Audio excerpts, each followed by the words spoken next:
final destination in China is Jinghong. For the first time in Yunnan, the Mekong flows through a regional capital.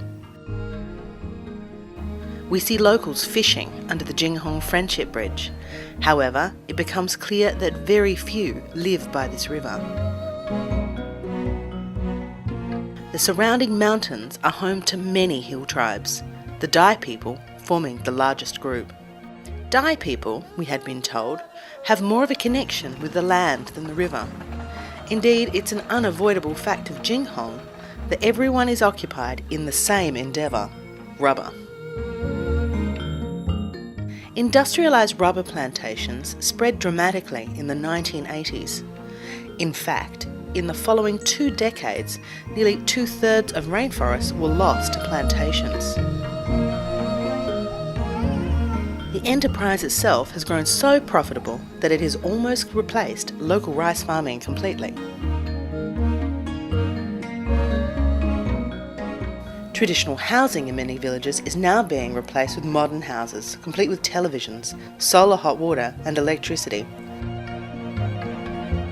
With entire communities turned to cultivating, tapping and processing rubber, the whole economy has become a monocrop.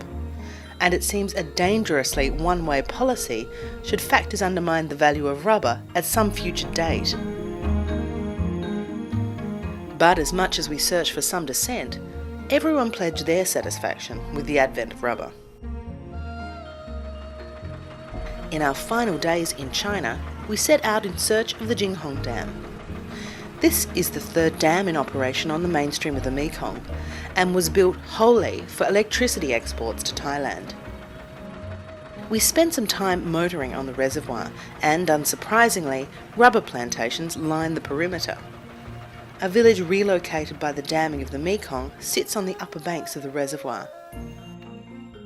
Locals here expressed a concern that some of the compensation was not coming as promised, but asked where they preferred to live, and they unanimously responded that it was definitely their new homes with TVs and electricity. Most Dai people consider this to be a prosperous time.